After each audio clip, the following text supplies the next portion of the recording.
Si hay algo que define a los seres humanos, no es la fuerza ni la inteligencia, es la adaptación. Sobrevivimos en el hielo, en el desierto, en montañas donde el oxígeno escasea, en islas perdidas en mitad del océano. Pero todo eso ocurre dentro de un marco. La naturaleza es brutal, sí, pero también tiene límites, reglas, equilibrios. La Tierra impone fronteras invisibles que restringen hasta dónde puede llegar el caos. Ahora imagina que esas fronteras desaparecen. Imagina un entorno no regulado por la ecología, sino únicamente por la presión humana.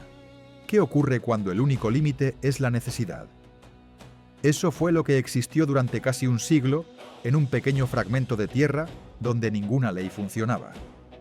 Un lugar tan denso que rompía las matemáticas, tan oscuro que la luz casi no llegaba al suelo, tan comprimido que el único camino posible era hacia arriba. Y aún así, vivió, crece, se organiza, se adapta, incluso cuando el crimen llenó el vacío de poder, incluso cuando la población superó las decenas de miles, incluso cuando nadie estaba realmente a cargo. Esta ciudad no sobrevivió a pesar del caos, sobrevivió gracias a él. Su nombre era Kowloon. Y lo que sucedió allí no fue solo un experimento urbano. Fue un experimento sobre lo que ocurre cuando los humanos son empujados más allá de cualquier diseño. Kowloon no nació como ciudad. Nació como un error geopolítico. Originalmente era un fuerte militar, una pieza estratégica frente al Hong Kong británico. Pero cuando el comercio explotó y la población se disparó, el territorio se volvió demasiado valioso para dejarlo sin resolver. China y Gran Bretaña hicieron un trato extraño.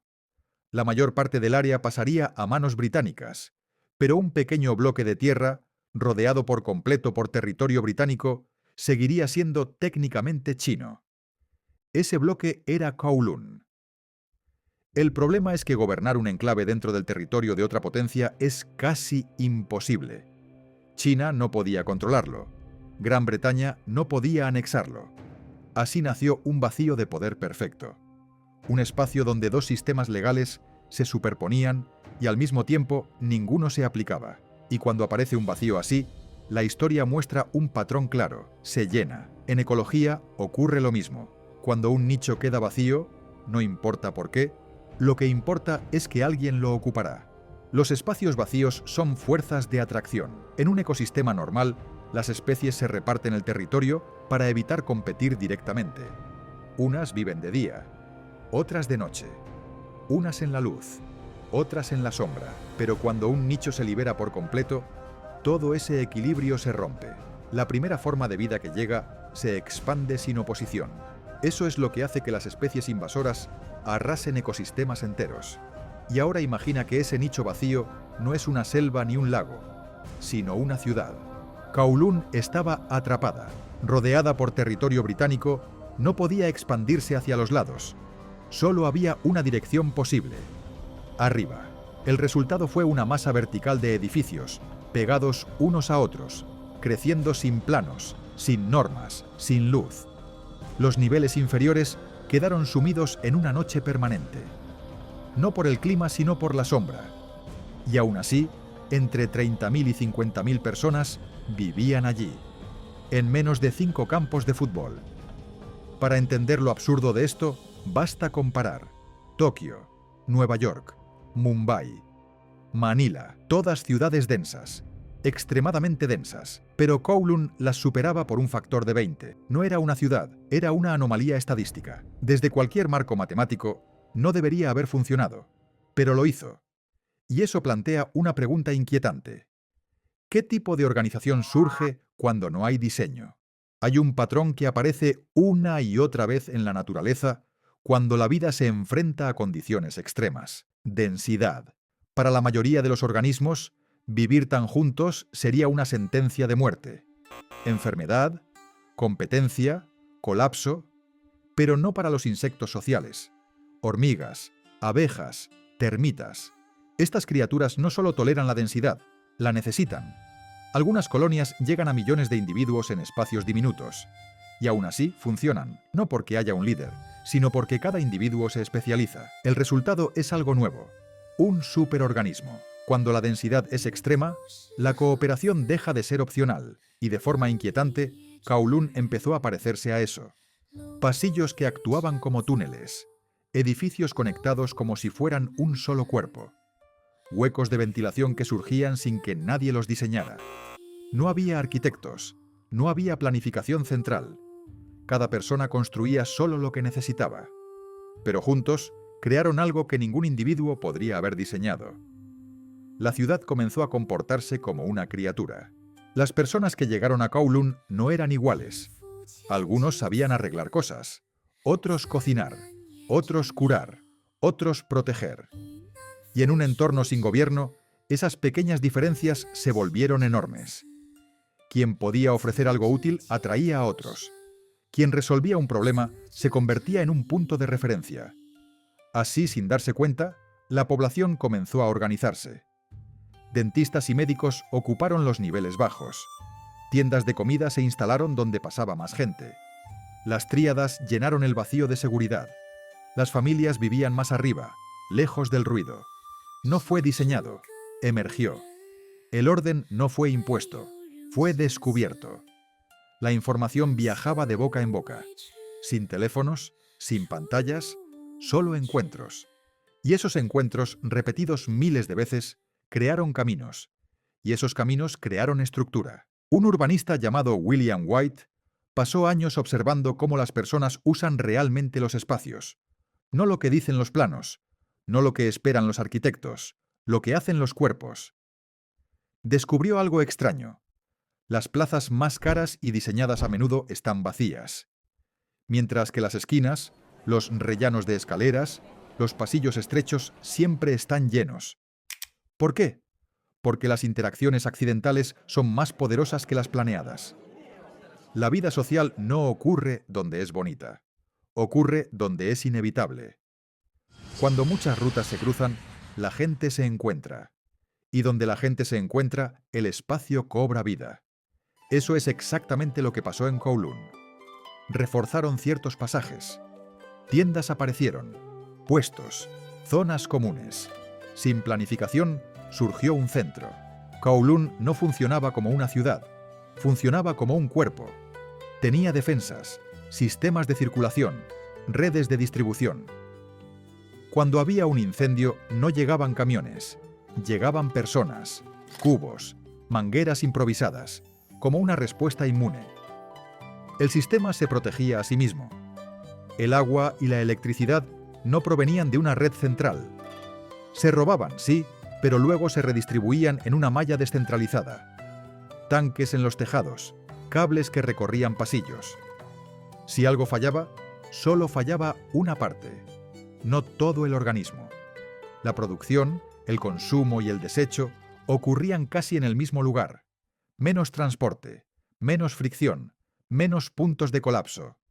La eficiencia surgió del hacinamiento. Nada vivo es perfectamente armonioso. Las colmenas tienen luchas internas. Los cuerpos atacan sus propias células. Los ecosistemas pasan por crisis. Kowloon no fue diferente. Hubo conflictos, entre tríadas, entre familias, por espacio, por dinero, por poder. Pero eso no es señal de fracaso, es señal de vida. El conflicto no es lo opuesto a la organización, es parte de ella. Durante casi 100 años, la ciudad resistió. A pesar de la guerra, a pesar del crimen, a pesar de la oscuridad.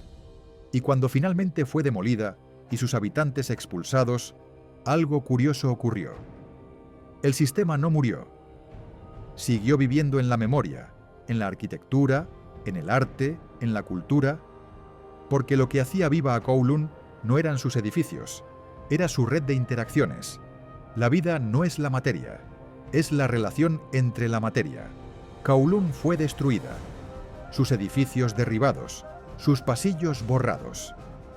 Pero lo que ocurrió allí no puede eliminarse con excavadoras, porque no fue solo un lugar, fue un experimento, un recordatorio de que cuando los humanos son empujados al límite, no solo sobreviven, se reorganizan, sin gobierno, sin planificación, sin leyes claras. Surgió cooperación, especialización, estructura.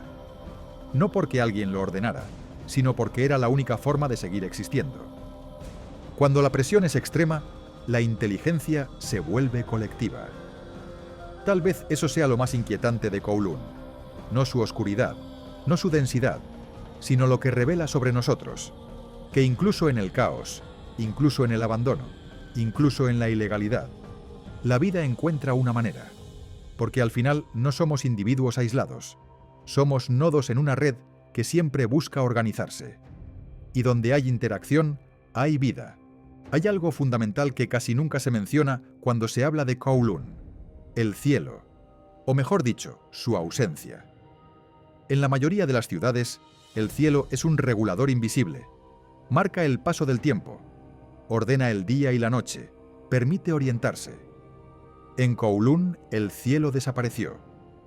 En los niveles inferiores, la luz natural no existía. El día y la noche eran conceptos abstractos. El tiempo se medía por actividad humana, no por el sol. Cuando el horizonte desaparece, la mente se reconfigura.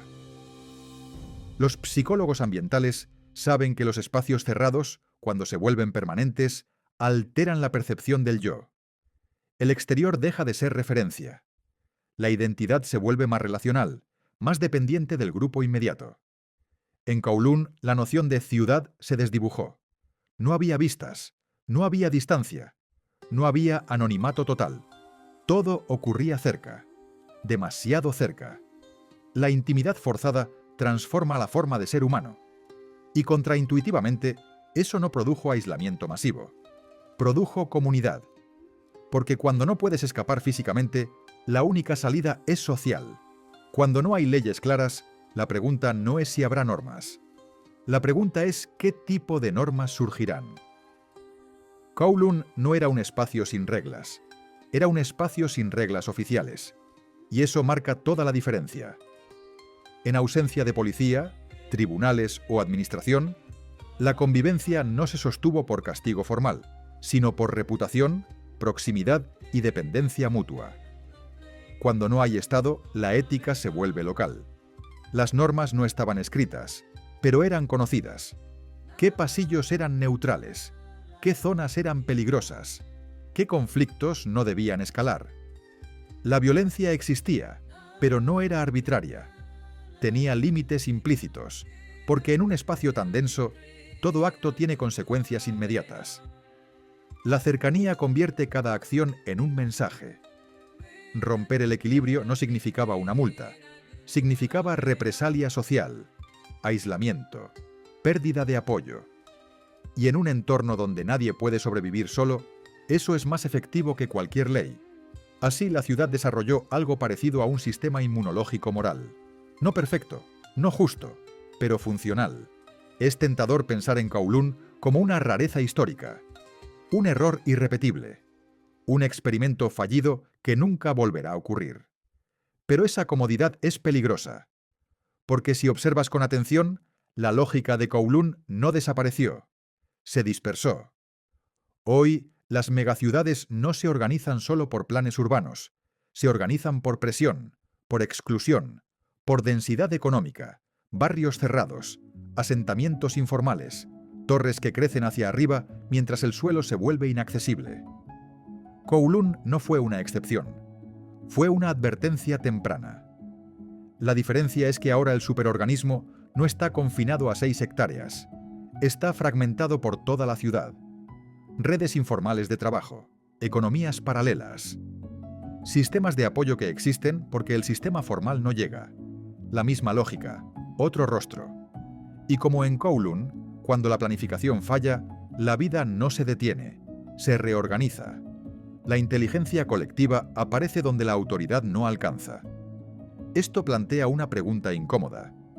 ¿Qué tipo de ciudad estamos construyendo realmente? ¿Una diseñada para humanos o una que obliga a los humanos a adaptarse a ella? Kowloon fue demolida porque resultaba inaceptable para el orden moderno. Pero quizá lo que más incomodaba no era su caos, sino que funcionaba. Kowloon ya no existe, pero la pregunta que dejó sigue viva. ¿Qué somos capaces de construir cuando nos quitan el orden? ¿Y qué parte de nosotros aparece cuando el diseño desaparece? Este canal nació para mirar justo ahí, en los lugares donde la historia, la ciencia y la condición humana se tocan, en los bordes donde el caos empieza a tener forma y la forma empieza a tener sentido. En el laboratorio de Darwin no buscamos respuestas cómodas. Buscamos entender por qué las ciudades respiran, por qué las ideas mutan, por qué el ser humano insiste en organizar lo imposible. Si este viaje por Kowloon te hizo dudar, si te dejó más preguntas que certezas, entonces estás en el lugar correcto. Suscríbete y acompáñame a explorar otros experimentos de la humanidad. Mentes, mitos, sistemas, colapsos y renacimientos. Porque el mundo no se explica solo con datos, se explica con historias que revelan lo que somos.